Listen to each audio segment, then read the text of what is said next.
M comme midi, l'invité. C'est une figure majeure de la musique gospel sur Lyon. Sabine Cooley sera sur la scène du Radiant Bellevue, c'est à Caluire. Ce sera ce samedi, le 1er juin, avec un spectacle intitulé Black Odyssey. Bonjour Sabine Cooley. Bonjour. Merci d'être avec nous à quelques jours de ce grand spectacle. Vous allez monter sur scène. Vous avez plus le trac aujourd'hui? Le trac, ça ne vous parle plus? Non, ça m'a jamais vraiment parlé. C'est plus une excitation. On a vraiment hâte, un peu comme des enfants. On a envie d'y être pour présenter toutes ces œuvres en fait qui nous font vibrer. C'est ce que vous nous disiez hors antenne, c'est que il y aura plus d'une quinzaine de musiciens, très exactement. Vous allez nous dire combien de musiciens seront sur scène avec vous? Oui, il va y avoir un quatuor à cordes, un trio de cuivre, 6 chanteuses, piano, basse, batterie, et une danseuse aussi. Nous allons être quasiment 17 sur scène. Et pas tout le monde en même temps à chaque fois, mais parce qu'il y aura différents tableaux, différentes œuvres interprétées. Mais il y a certains moments où on sera tous ensemble. Donc Black Odyssey, c'est une grande histoire.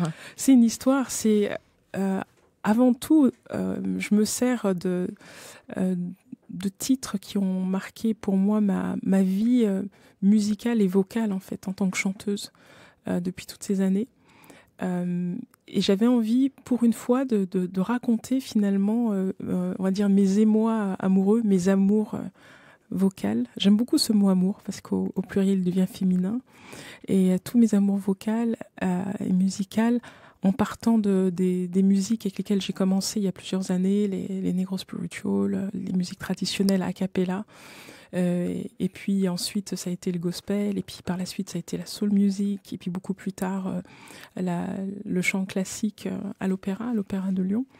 Et finalement ce voyage, c'est un voyage qui permet d'aller un peu dans toutes les contrées qui m'ont vraiment touchée, c'est-à-dire les contrées littéraires, de danse aussi, avec des artistes tels que Alvin Ailey, Bill T. Jones, Martha Graham, ces artistes afro-américains qui ont repris les codes des danses contemporaines et qui finalement se sont appropriés pour raconter leur histoire.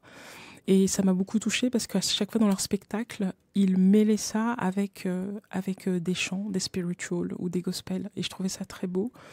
Et finalement, toutes ces sortes de résilience qu'il peut y avoir au travers de la littérature, de la danse, du cinéma également, créer dans mon univers musical une sorte d'égrégore absolument délicieux.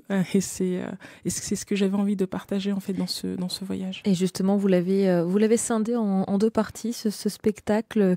Il y a une partie qui sera clairement plus gospel que l'autre. Comment est-ce que ça va être réparti très exactement? Alors, il y a deux parties. La première partie est plus autour des on va dire, chants de prisonniers, negro spiritual, les chants a cappella. Puis on évolue sur les mouvements des droits civiques, les chansons qui ont marqué les mouvements des droits civiques, et aussi revenir sur des faits d'histoire qui étaient pas très drôles. Le mot n'est pas correct, mais je vais dire ça. On a compris. Voilà. C'est comment à travers finalement la musique on peut parler d'événements qui ont été assez terribles pour certaines classes sociales et certaines populations. Et puis, je termine sur du jazz contemporain sur la première partie. Et la deuxième partie sera beaucoup plus gospel, mais pas dans le sens traditionnel comme on l'entend. C'est-à-dire que là, on va commencer le spectacle avec le Messie d'Handel. Voilà, cet oratorio du XVIIe qui a été revisité par notre cher Quincy Jones, qui lui est parti chercher ces œuvres d'Handel et qui les a gospelifiées, si je puis dire, solifiées. Donc ça va faire un mélange qui peut être un peu détonnant, puis peut-être pour les puristes, ils vont crier à l'hérésie. Comment avez-vous pu chanter du Handel de cette façon? En tout cas, nous, en tant que chanteurs gospel, on adore, on kiffe, comme on dit. Parce que c'est tellement pétillant, c'est fort, et puis ça a été magnifiquement arrangé. Et puis, par la suite, on évolue toujours sur du gospel, mais là, tiré de films, parce que j'adore le cinéma, et j'adore la littérature. Il y a eu un livre qui a percuté mon cœur quand j'étais adolescente, c'était La couleur pourpre. Je découvre ce livre, Alice Walker, puis en 82, je découvre le film réalisé par Spielberg. Et dans la foulée, encore Monsieur Quincy Jones qui signe la bande originale du film. Il vous suit partout. Voilà. Alors je crois que je le suis surtout. Je le suis dans toutes ces folies musicales. Et donc j'ai décidé d'extraire un titre sorti du film et un titre sorti de la comédie musicale qui était à Broadway pendant presque 15-20 ans, que j'ai pu voir quand j'allais à New York pour préparer le festival, justement. Et ensuite, on arrive sur du gospel contemporain avec un auteur que j'aime beaucoup, un compositeur que j'aime beaucoup, qui s'appelle Donald Lawrence, qui lui revisite un petit peu les évangiles de façon un peu funky. J'aime beaucoup. Donc on aura 2 titres extraits de ses compositions. Et là, ensuite, on fait le saut de l'autre côté, je dirais on va dire des frontières musicales, pour aller dans l'opéra Porgy and Bess. Porgy and Bess parce que on a cet auteur Gershwin qui s'est inspiré des musiques, on va dire populaires américaines du début du siècle pour créer un opéra que lui-même qualifie d'opéra populaire pour mettre en scène un quartier fictif en Caroline du Sud. Et ces créations permettent de mettre en avant les conditions sociales dans lesquelles vivaient les Afro-Américains à cette période-là, mais avec une musique qui est quand même basée sur la spiritualité et sur la foi en fait de ces Afro-Américains-là. Donc on va vraiment voyager finalement avec ce spectacle Black Odyssey. La spiritualité, elle est là aussi en toile de fond quelque part. Mais elle est de partout. Elle est de partout, et justement c'est la foi de toutes ces personnes-là qui a permis à ce peuple de surmonter tous les écueils qu'ils ont pu rencontrer dans l'histoire et jusqu'à aujourd'hui. Et ce qui m'intéressait, moi, c'est de voir comment, à travers différentes esthétiques musicales, on pouvait retrouver en toile de fond cette foi-là qui a été inébranlable et qui a été source de création musicale, artistique, littéraire, cinématographique. Qui vous inspire aussi ? Mais moi, qui m'inspire, personnellement, avec ma foi aussi qui m'habite, sinon je ne chanterais pas de gospel.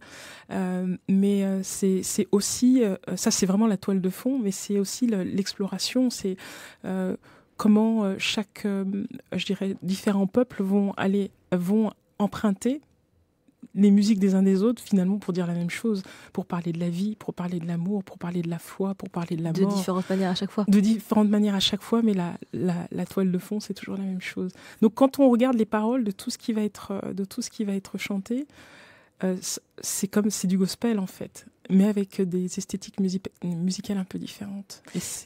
Et justement, est-ce qu'on pourra suivre parce que c'est souvent de l'anglais, c'est souvent. Alors oui, c'est de l'anglais. Alors ce que j'ai fait, c'est que j'ai fini ce matin d'écrire un petit livret, mais très court, où j'explique chaque chanson.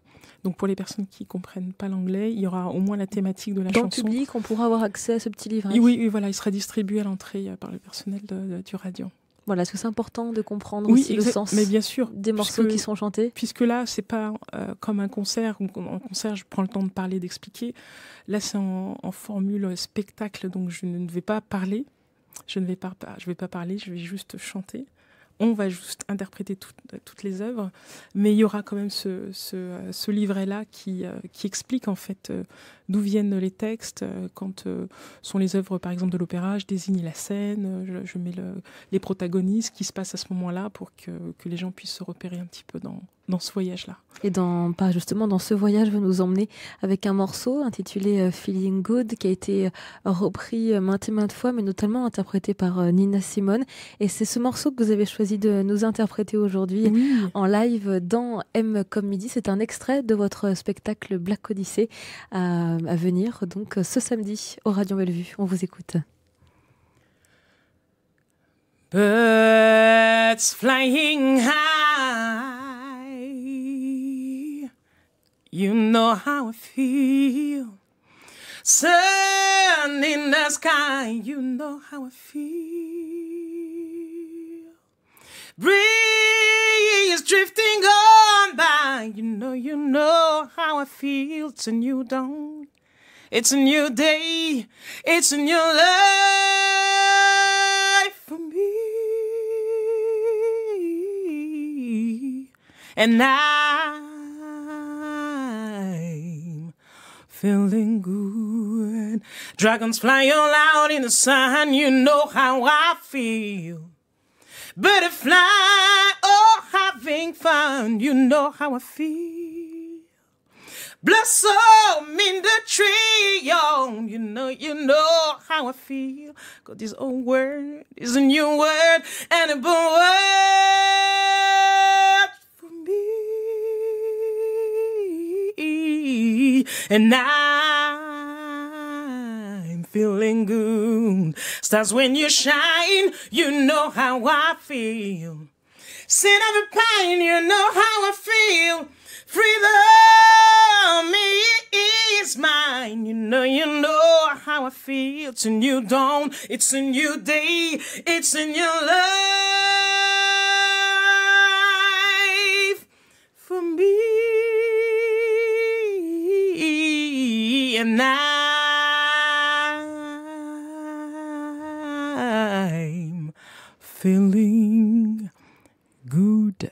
On se sent bien avec vous. Merci beaucoup, Sabine Cooley. C'est un extrait de votre spectacle qui sera donc, vous allez donc le donner. Ce sera ce samedi au Radiant Bellevue. J'en perds mes mots. Voilà, je suis un petit peu tout émue. Je pense que vous aussi, vous avez plein de frissons. C'était magnifique, en tout cas, de vous avoir avec nous en studio. On vous souhaite, écoutez, bonne chance pour ce samedi au Radiant Bellevue. Et puis, chers auditeurs, je vous invite à nous écouter demain également, puisque Sabine nous offre quelques places et elles seront à gagner demain dans M comme midi à 11h30. Merci beaucoup d'avoir été avec nous. À très bientôt. Merci.